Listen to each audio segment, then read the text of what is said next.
Assalamualaikum warahmatullahi wabarakatuh. Bismillahirrahmanirrahim. Alhamdulillahirabbil alamin. Wa bihi nasta'inu ala umuri dunya waddin. Allahumma shalli wa sallim wa barik ala habibina syafi'ina sayyidina wa maulana Muhammadin wa ala alihi wa sahbihi wa man tabi'ahum bi ihsani ila yaumil amma ba'du. Baik, pertama yang ingin saya sampaikan bahwa pembahasan kita lebih lanjut adalah terkait hukum ekonomi syariah. Dalam arti hukum ekonomi syariah adalah kita berbicara tentang kedudukan hukum daripada aktivitas ekonomi syariah.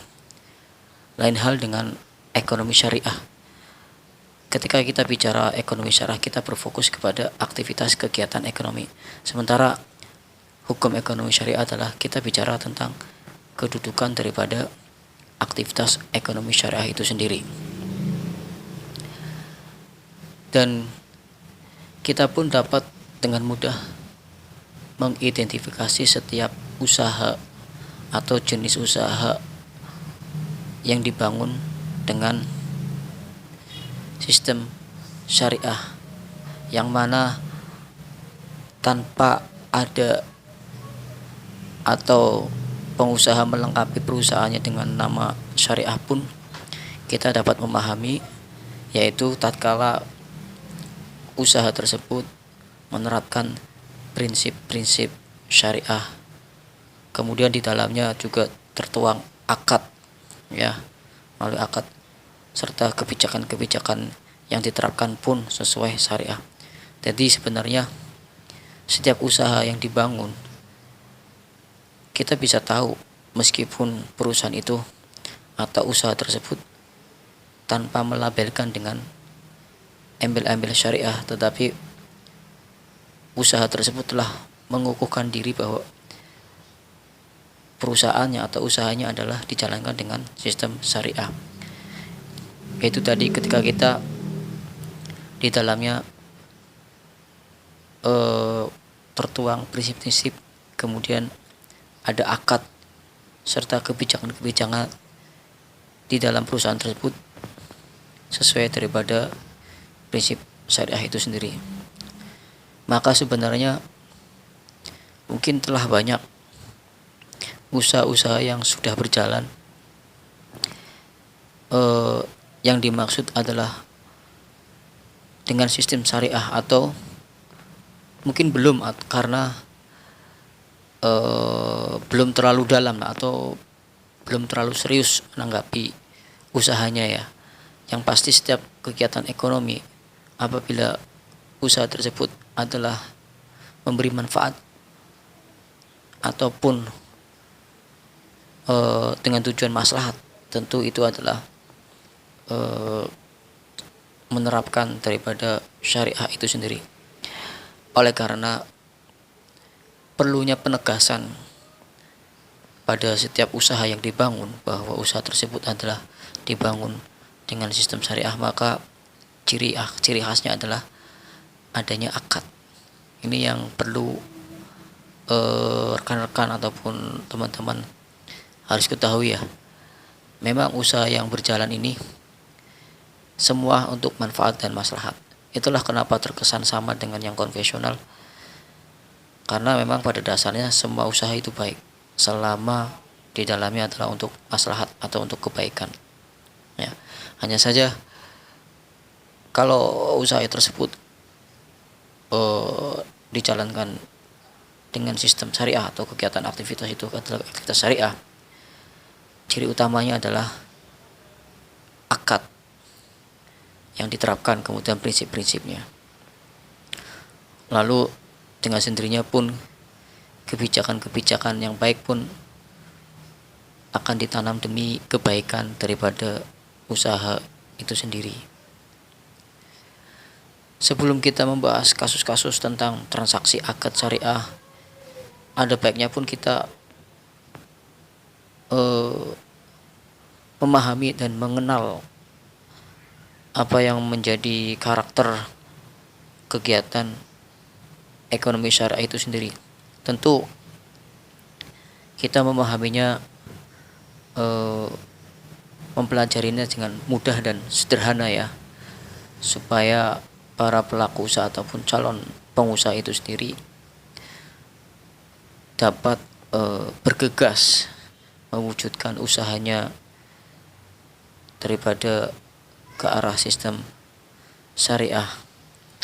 Dengan mengetahui kedudukan hukumnya daripada usaha yang dijalani, maka ketika terjadi suatu permasalahan pun akan dengan mudah dicari solusi-solusi ataupun upaya-upayanya. Berbicara mengenai kedudukan hukum pada ekonomi syariah itu sendiri, maka kita memahami bahwa hukum ekonomi syariah adalah suatu aktivitas atau seluruh aktivitas perekonomian yang ada di masyarakat yang ketentuan hukumnya berdasarkan hukum Islam, baik Al-Quran, Sunnah, Ijma, dan Qiyas. Tentu mengacu pada 5 macam hukum yang sudah tertuang ya dalam fikih. Ada wajib, haram, makruh, sunnah, dan mubah ya. Jadi kedudukan hukumnya di lingkup hukum Islam ya. Seperti misalnya di sini adalah ketika kita bermuamalah atau kedudukan hukum dalam bermuamalah sebagaimana adanya hukum wajib. Misalnya dalam jual beli wajib, maka harus wajib terpenuhi rukun dan syaratnya. Karena apabila rukun dan syaratnya tidak terpenuhi, hukumnya haram atau dapat dibatalkan ya. Jadi itu kedudukan hukum dalam bermuamalah ya, sebagaimana adanya hukum wajib misalnya itu di dalam jual beli ya. Jual beli wajib, maka harus wajib terpenuhi rukun dan syaratnya. Kalau tidak terpenuhi rukun dan syaratnya, jadi jual belinya batal atau tidak sah. Demikian juga dengan transaksi yang lainnya.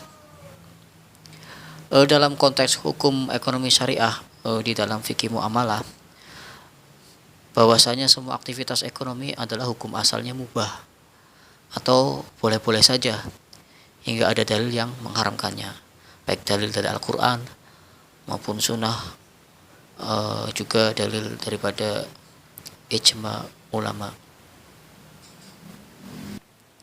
Baik, kita bicara KHS ya, atau kompilasi hukum ekonomi syariah.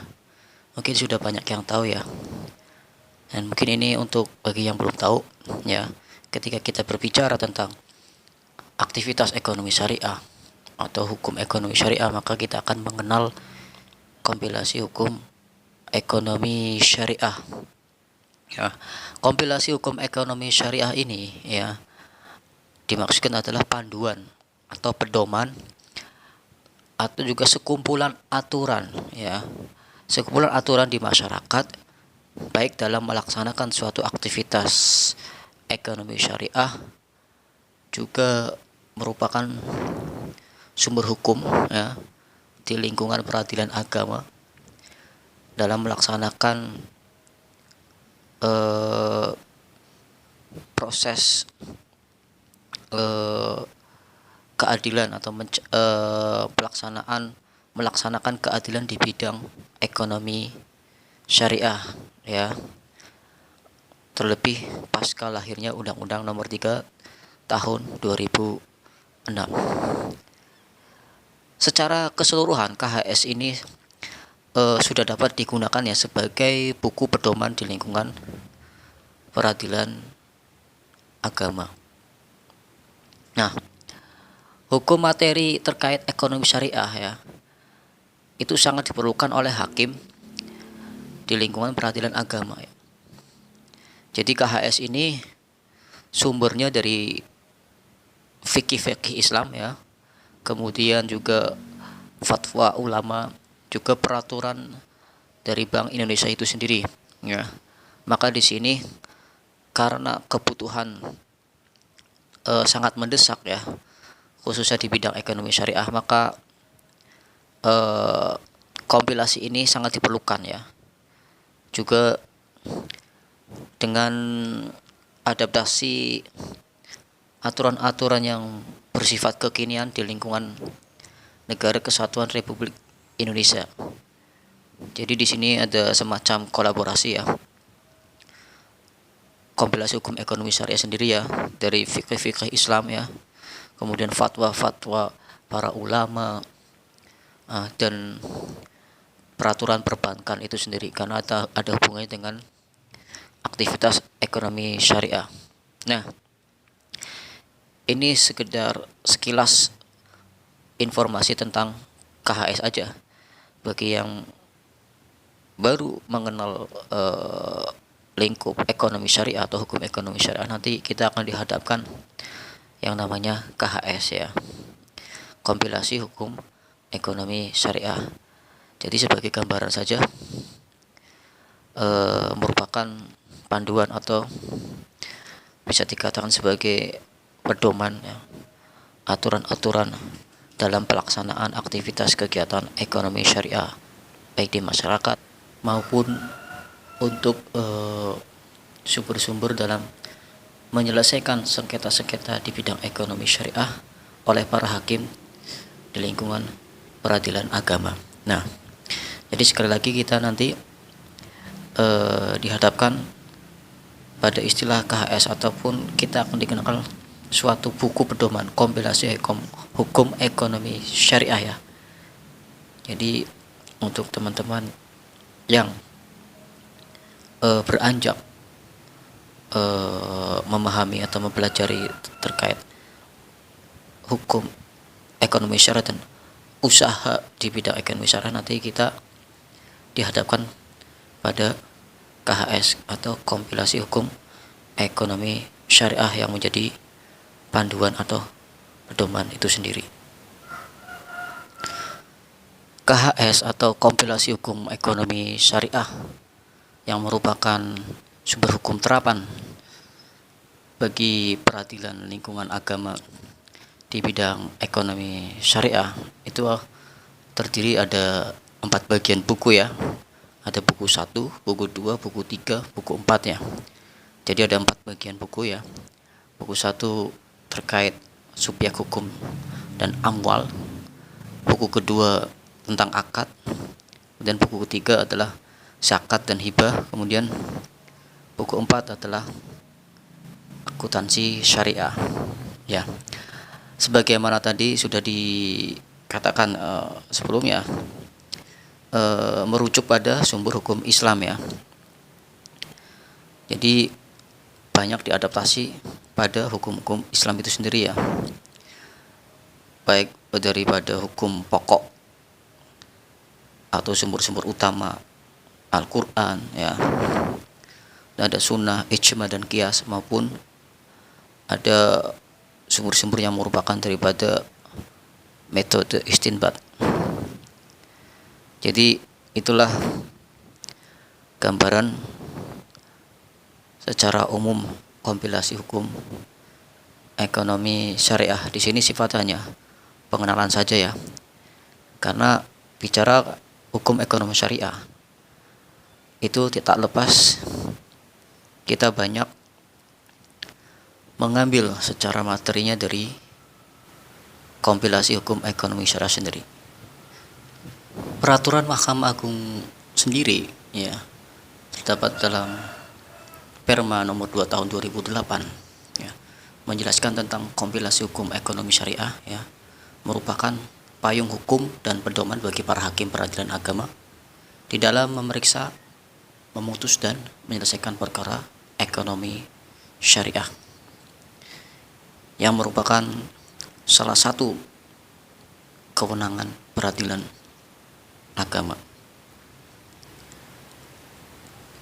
Tentang ruang lingkup hukum ekonomi syariah, ada banyak ya ruang lingkup hukum ekonomi syariah di dalam kompilasi hukum ekonomi syariah sendiri. disebutkan ada akad, ada ada akad-akad jual beli, ada syirkah, mudarabah, murabahah,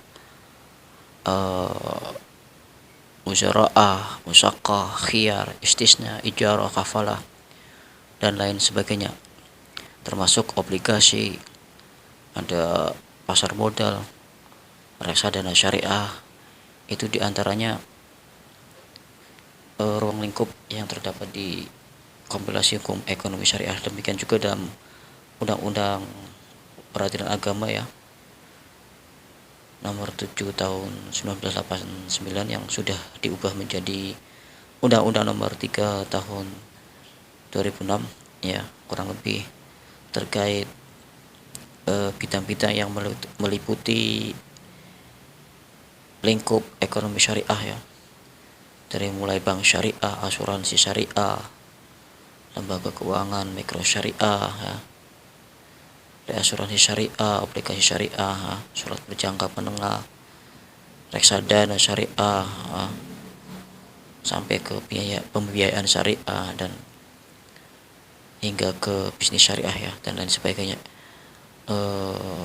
Ruang lingkup hukum ekonomi syariah sendiri silahkan bisa dilihat kalau di dalam kompilasi hukum ekonomi syariah ada dalam bab 1 ketentuan umum pasal 20 kompilasi hukum ekonomi syariah.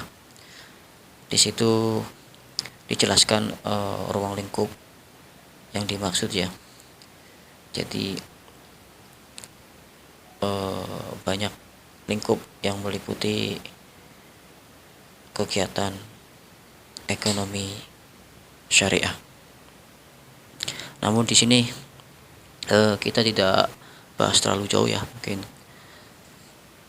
suatu saat nanti kita bisa bahas satu persatu. Mudah-mudahan kita di sini akan lebih berfokus mungkin untuk dasar saja, lebih ke garis besarnya kita banyak membicarakan tentang akad, atau kita bicara kasus-kasus akad saja, tentang bentuk, konsep-konsep, dan penerapan akad itu sendiri.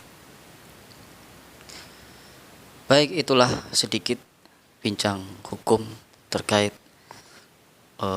hukum ekonomi syariah ya, karena kita tidak bisa terlalu panjang waktunya ya. Mungkin nanti ada pembahasan di bagian kedua ya, kita coba mengenal tentang akad ya. Jadi tadi terkait hukum ekonomi syariah ya. Hukum ekonomi syariah berarti kita lebih berfokus kepada kedudukan hukum ya. Lain dengan ekonomi syariah, itu lebih ke aktivitas kegiatan ekonomi. Jadi semoga apa yang disampaikan bermanfaat ya. Dari saya, apabila terdapat salah kata, salah ucap maupun dalam hal penyampaian, saya mohon maaf.